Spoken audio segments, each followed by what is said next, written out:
আরে ମୋ ଭଣଜା ସଂଗ୍ରାମ ମତେ ମୋ ଦଳ ପାଇଁ ପଠେଇ ଦେଲା ଆଉ ସେ ଘରେ ଆରାମରେ ରହିଛି। ତେବେ ଯାରେ ବାପା ମୋ ଭଣଜା ସଂଗ୍ରାମ ପାଖକୁ ତା ନହେଲେ ସେ ପୁଣି ଏଇଠିକି ପହଞ୍ଚି ଯିବ। ତା ପାଇଁ এই দেশি মহুলি মদ নেইকি আসিছি। ইরে বাপা সংগ্রাম ভণঞ্জা এইঠিকি আসিলু রে বাপা তো পাই খান্তি দেশি মহুলি মদ নেইকি আসিছি। বাবু নমস্কার বাবু। নমস্কার ভণঞ্জা। ভণঞ্জা তু যাও মদ পাই মতে পঠেইଥିଲୁ এই দেশি মহুলি মদ বাবু দে বাবু ମୋ କୋଳଟା ଶୁଖି ଗଲାନି ବାବୁ।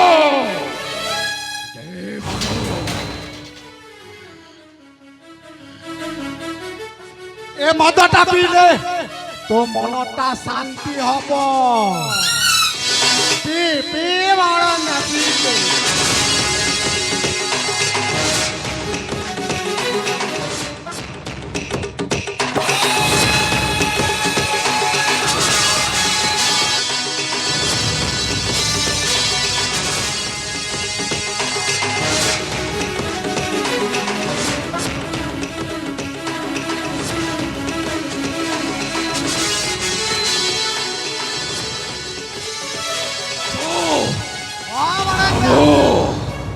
ମୋ ମନଟା ଶାନ୍ତି ହେଇଗଲା ବାବୁ।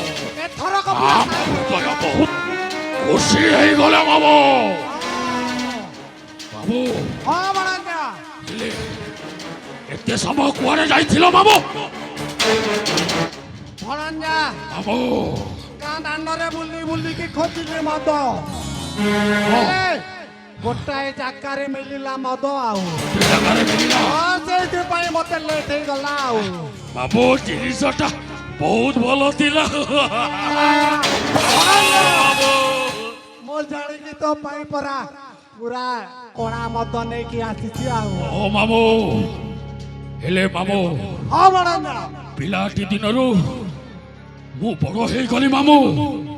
ହେଲେ ମୋ ମା କିଏ ମୋ ବାପା କିଏ ଆଜି ପର୍ଯ୍ୟନ୍ତ ମୋ ପରିଚୟ ପାଇପାରିନି ମାମୁ।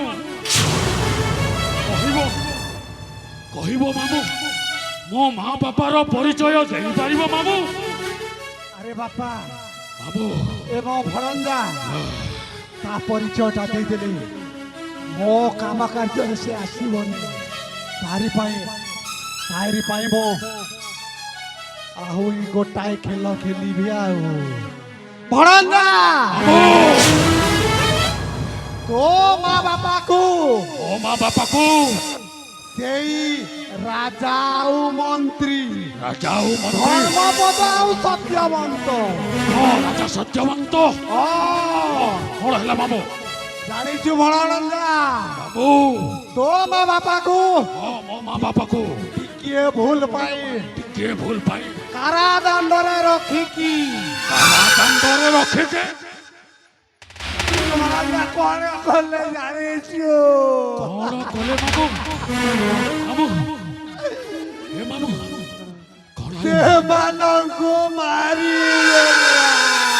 ସେମାନଙ୍କୁ ମାରିଦେଲା।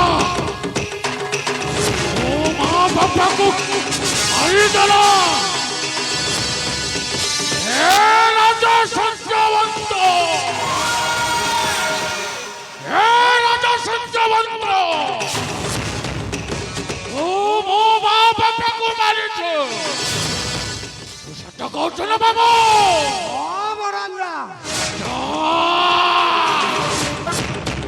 তোর পরিবারকে ছারখার করে দেবে রাজা।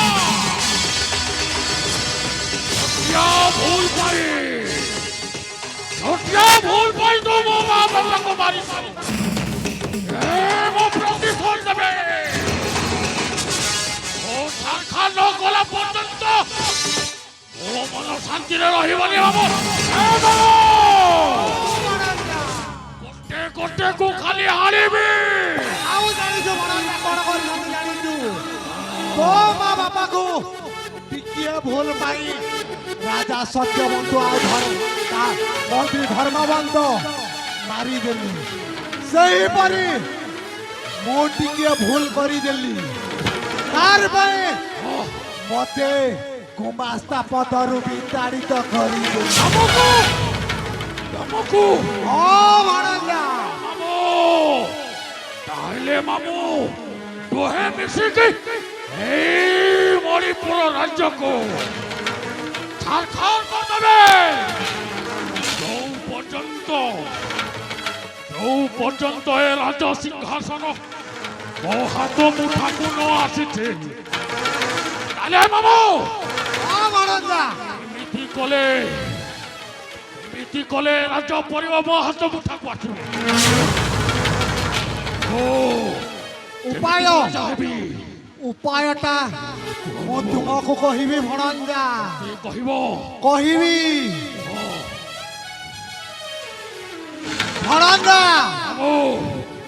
ଜାଣିଛନ୍ତି ମନ୍ତ୍ରୀର ତା ଝିଅ ବହୁତ ସୁନ୍ଦର ଦେଖାଯାଉଛି। କହିଲ ମାମୁ ମନ୍ତ୍ରୀର ଝିଅ ବହୁତ ସୁନ୍ଦର ଦେଖାଯାଉଛି।